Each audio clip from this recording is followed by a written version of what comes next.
neuronal populations, we used binomial logistic regression. As with CP analysis, we selected a balanced number of choices for each stimulus condition, Z-scored the spike counts for each stimulus orientation separately, and then fit the data together. We fit the model using CVGLMet, provided by the GUMNet package, split our dataset into training and test datasets, and assessed performance on a pair of left-out trials, consisting of one of each choice from the same orientation. Each trial was used at most once for assessing performance.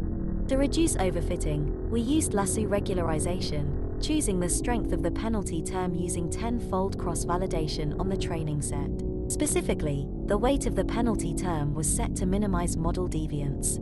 Even with regularization, we found that the model frequently overfit when we used the full measured population. We therefore applied an alternative strategy. We rank-ordered the neurons based on their predict-type performance, measured using binomial logistic regression models and the same leave one pair out cross-validation procedure described above. We then fit a regularized binomial logistic regression model using the neuron with best predictive performance, and then fit a new model to the two best neurons, and so on. When prediction accuracy did not increase for 2 consecutive increments of population size, we defined the relevant population for that session as that which had provided the maximal prediction accuracy. Performance was again measured by leave one pair out cross-validation. We used the same cross-validation folds for all increments. We assessed the statistical significance of model performance by first randomly permuting the choices across trials, within each stimulus condition of each session. We then calculated the prediction accuracy for each neuron, and fit the population model as described above.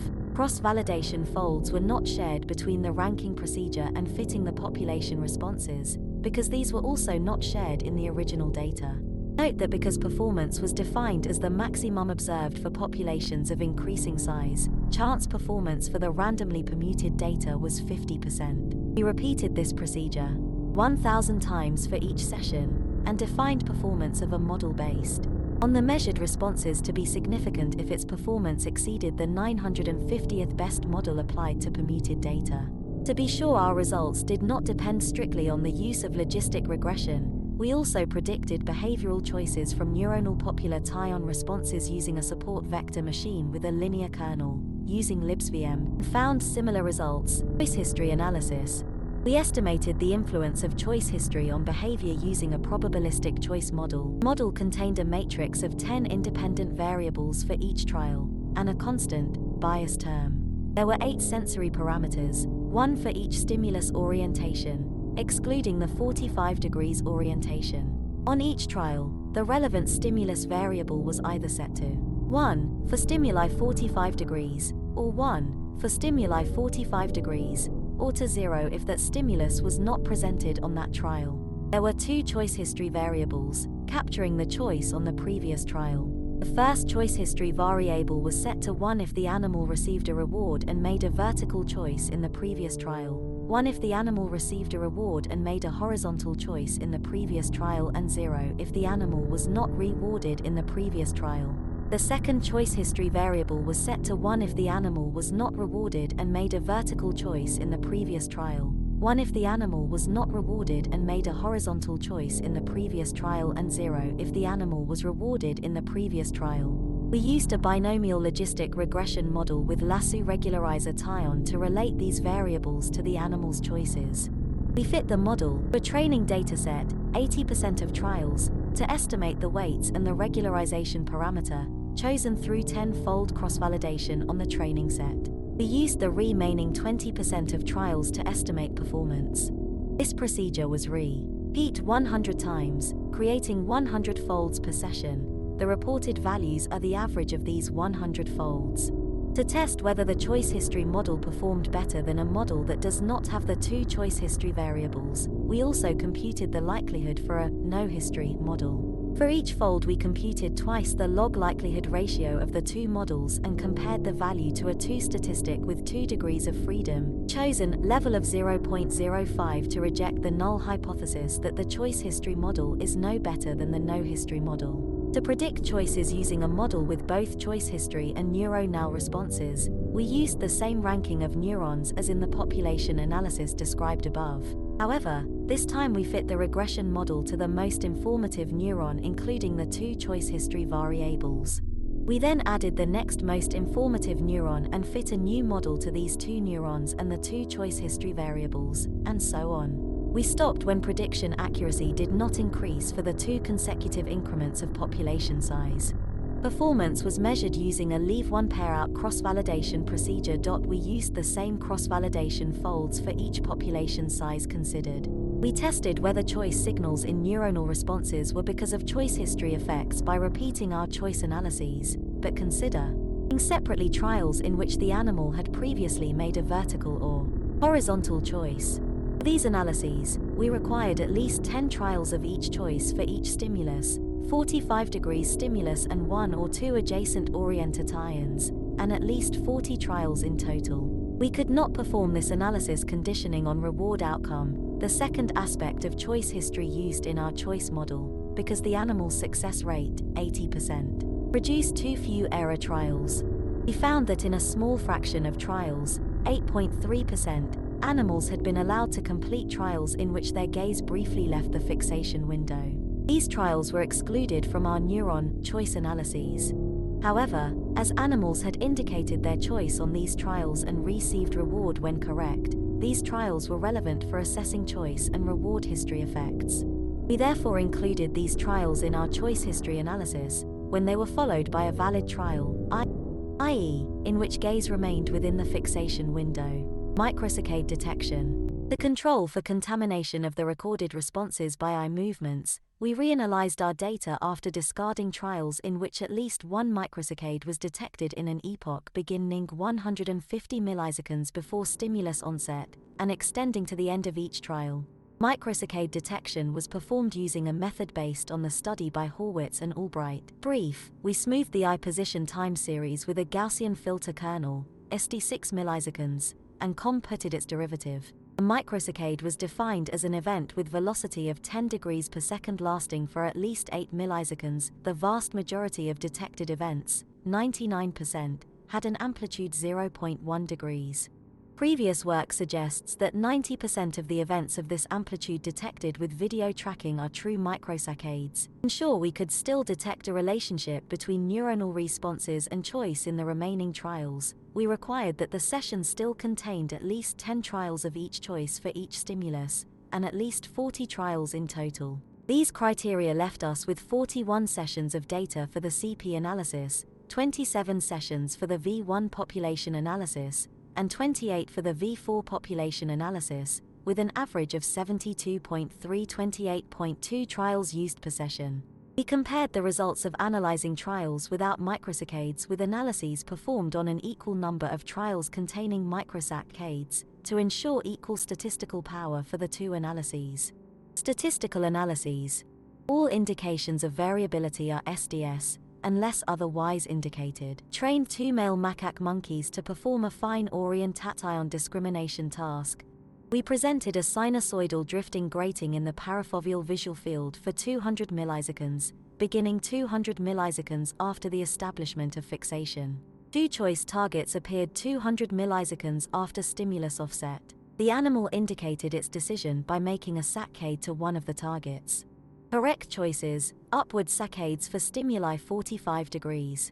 Termed vertical choices, and downward for stimuli 45 degrees, termed horizontal choices, were rewarded with a drop of liquid. Trials in which the stimulus orientation was 45 degrees were rewarded randomly. Both animals became expert at the task, as illustrated with the psychometric function for a sample session. To quantify the animal's performance, we measured the bias, threshold and lapse rate for each session. Average, thresholds were 3-5 degree. Biases were negligible. Lapse rates were 1%. While animals performed the task, we recorded from neuronal populations in V1 and V4 using two 48-channel arrays. After completing recordings in the left hemisphere of one of the animals, monkey 1L, we retrained him to perform the task in left visual hemifield and implanted the right hemisphere, building 3 datasets. The spatial RFs of the recorded V1 and V4 populations in all 3 cases were overlapping. We chose the size, position of the behavioral stimuli to cover the RFs of the majority of the recorded units. In one case, the yield of V1 neurons was small, and, additionally, the stimulus was not well placed in the RF of these neurons. This V1 dataset was thus excluded. In total, we recorded from 891 V1 units and 1957 V4 units, of which 385 V1 units and 568 V4 units met our inclusion criterion. Term units refers to well-isolated single units, 26% of units, having a signal-to-noise ratio 3.5, to multi-unit clusters consisting of waveforms from several neurons. We found no notable differences between results for single units and multi-units, and thus considered the two types of recording together. Behavioral stimuli evoked measurable firing rates in the analyzed units, but because stimuli were not tailored to each cell's preference, these rates were modest. Neuronal responses had low trial-to-trial variability, with phenofactors close to 1 in both V1 and V4. Byte count correlations, slightly higher between pairs of neurons in the same cortical area, V1, 0.0230.152, V4, 0.0090.146, than for interareal pairs, 0.0050.142. Determine whether the recorded units encode a choice-related signal. We computed CP for each unit, using spike counts measured 0-250 milliseconds after stimulus onset, extending slightly beyond the 200 milliseconds stimulus presentation to account for neuronal response latency. CP measures the degree to which an ideal observer would be able to predict the animal's choices on a given trial, using the observed spike count. A CP of 0.5 indicates chance performance. Values 0.5 indicate that stronger neuronal responses are associated with choices aligned with the neuron's preferred stimulus. Values 0.5 indicate the counterintuitive relationship that stronger responses predict choices opposite to the cell's preference. We found little choice-related activity in individual V1 or V4 units. Mean CP was only statistically different from chance in V4 of one animal, M1L, P0.004, one sample t-test. For all other datasets it was indistinguishable from chance in both V1 and V4. Weak mean CPS might arise because the assumed relationship between neuronal tuning and choice is invalid, rather than because of an absence of choice-related signals. That is, if choice signals are not related to tuning preference in the expected manner. Example, assuming that stronger responses in a vertical preferring neuron result in more vertical choices, the measured CP would be equally likely to be above or below 0.5, resulting in a mean near 0.5. To assess this possibility, we evaluated whether the CP of each unit was different from 0.5 using a permutation test. We found only a small proportion of units, 6.7% in V1 and 9.7% in V4, with statistically significant choice signals, a proportion not notably larger than expected by chance given our statistical criterion, level 0.05. Another possible explanation for our weak CP values is that the representation of choice in V1 and V4 is dynamic, perhaps more previous allant outside our chosen analysis window, 0-250 milliseconds after stimulus onset. We thus performed CP analysis in sliding temporal windows of 100 milliseconds with 50% overlap. This analysis revealed significant CP in V4 during the epoch between stimulus offset and the appearance of the choice targets. During these epochs, we also observed more neurons with significant CP values, with a peak of 23.6% for the 250-350 milliseconds epoch in M1L. We found no significant choice signal in V1 of either animal. In any epoch, mean values between 0.49 and 0.51. Percentage of significant cases varied from 2.4 to 9.0%. Thus, there is choice-related information in some V4 cells, but it occurs in the epoch between stimulus offset and the appearance of the choice targets. Finally, we considered that the choice signals in our recordings might be weak because we analyzed all responsive neurons provided by the array and had each animal perform an identical task in all sessions. Our approach provided many neurons whose functional properties, namely, orientation, tuning preference, and selectivity, were largely irrelevant for the task. Because choice signals are often found to be strongest in neurons with greatest sensitivity for task stimuli, the inclusion of many task-irrelevant neurons could result in weaker choice SIG nulls in our data. To test this possibility, we assessed the relationship between the threshold of each unit for the behavioral irrelevant stimulus orientations, the inverse of sensitivity, and the strength of the choice signal. We first calculated a neurometric function for each unit. Specifically, we measured the discriminability between responses to the 45 degrees stimulus and those to each of the other behavioral stimuli, except the 0 degrees and 90 degrees orientations, using ROC analysis. We then defined neuronal threshold as the SD of a cumulative Gaussian fit to these discriminability values. As expected, given that the behavioral stimuli were not adjusted to match neuronal preferences, the mean threshold was high in both V1, 108.987.9 degrees, and 385, and V4, 103.184.7 degrees, and 568. To assess whether neurons sensitive to variations in orientation near 45 degrees carried stronger choice signals, we compared CP values in neurons with low and high thresholds.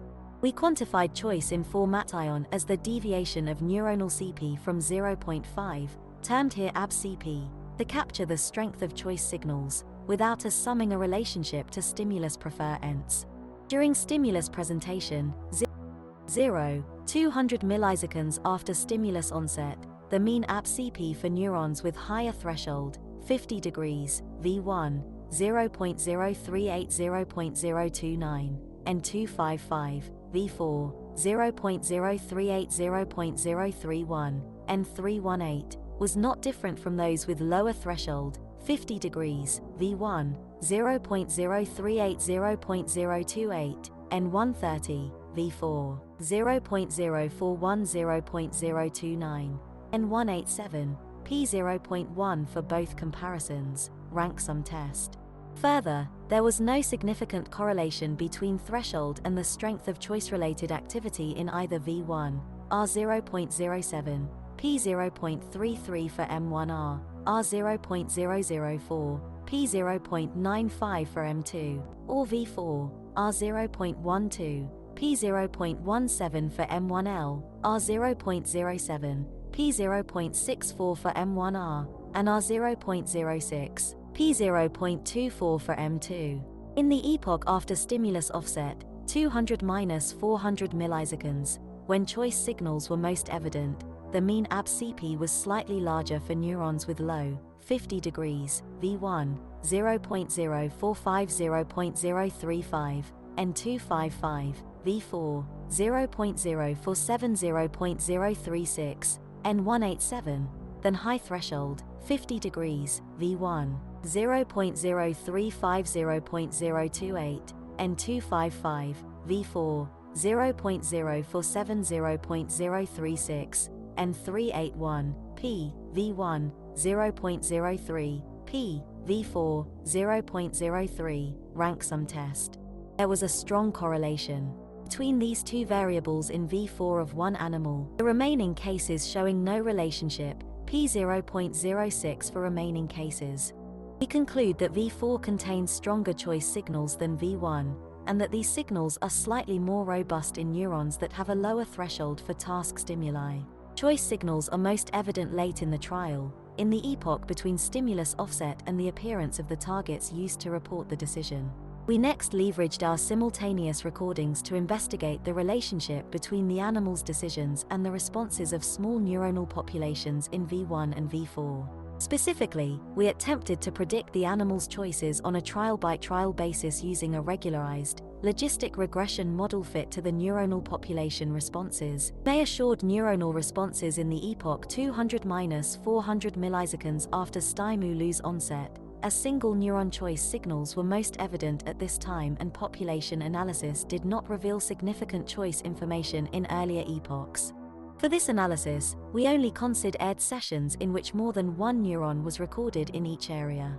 Performance was quantified by the percentage of correctly predicted choices on held-out trials. To fit the logistic regression model, we first determined the ability of each neuron to predict choice. We then chose the unit.